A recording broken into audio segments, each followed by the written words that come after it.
Hey friends, welcome back to the YouTube channel. My name is Oleg and this is Mr. Bond. We review watches and talk about watches on this channel. By reviewing watches, we of course review a lot of diver watches. Diver watches are designed for diving, but that's not the only function that they serve. They also are designed to withstand water pressures when you do high impact water sports, like high water jumping or cliff jumping or water skiing or surfing. So that's what I did. Last weekend, I went surfing, I brought my diver watch with me, and I really tested it out. So when I say I went surfing, that's not an accurate description of the activity. The more accurate description would be I was trying to survive while also trying to stand up on a surfboard. I'm not very good at all, I wasn't good at all, but for the purposes of this video, for trying to test out a diver watch, it was good enough. Now, the watch that I brought with me was my Oris Aquas. Really love this diver, and it is a proper diver watch with 300 meters of water resistance, the diver's extension, good heft to it. So first of all, the diver suit and wearing this watch over a diver suit or a wetsuit.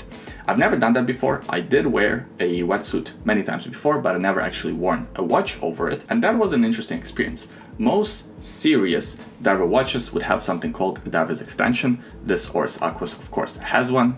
You unclip it and you get about 1 or 2 links of extra length.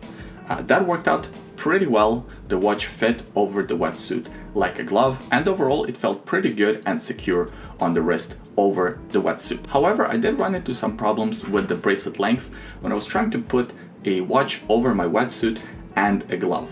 I was surfing in the Pacific Ocean. It's a bit cold, so I also had these mittens or these gloves that you put under your wetsuit and then you put wetsuit over it, thus making the wrist even larger. When I did that, the watch wasn't fitting on my wrist. The diver's extension wasn't long enough. Now, this Oris Aquas has a pretty good diver's extension. My guess would be most watches with diver extensions wouldn't be able to fit over a wetsuit and diver gloves or these mittens that you would wear. Just keep that in mind. The other interesting thing that I noticed about wearing a diver watch over a wetsuit is how important heft of the watch really is. My default preference is for lighter, smaller watches, something around 40mm diameter, something around 130 to 150 grams. That's my personal sweet spot. However, when you put the diver watch over your wetsuit, the watch becomes lighter. You have more padding between you and the watch, and you don't feel it on your wrist as much. So actually, in this case, having a heftier watch helped. It helped that the watch was 43.5mm, and it helped that watch had pretty good heft. This one here weighing about 225 grams, I believe. It's quite a hefty watch if you just wear it on a naked wrist. Over the wetsuit, it was perfect. While trying to surf, while being in the water, being punished by these big waves, it felt good having a hefty watch because I could always feel it on my wrist. I feel like if I took my Tudor Black Bay 58, which is a much smaller, lighter diver watch, on this trip with me, well, first of all, I couldn't really put it over the wetsuit because it doesn't have a diver extension. But let's say it had the diver extension and I put it over my wetsuit, I wouldn't feel as confident and as comfortable with the watch being on my wrist because it would be just too light, and I wouldn't really know whether it's on my wrist or not, and I would always kind of be checking whether the watch was on my wrist.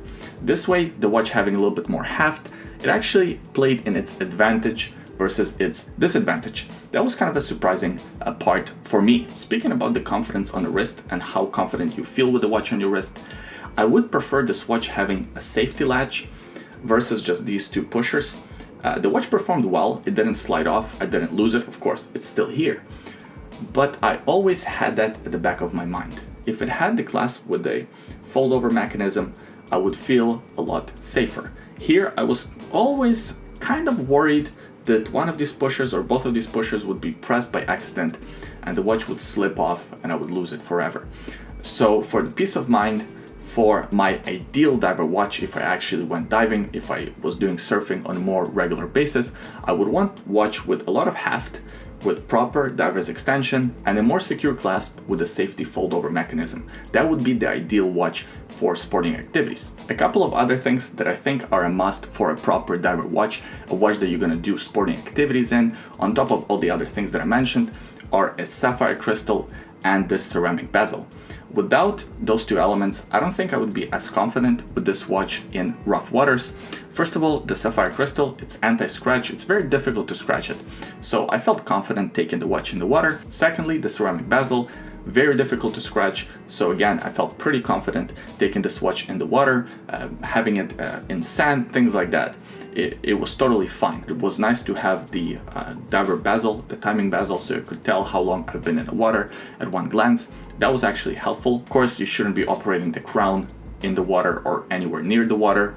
And after you're done swimming in the ocean, especially swimming in the ocean, or if you took your watch to the beach and some sand could get into the watch, you need to rinse it under running tap water. So that's exactly what I did.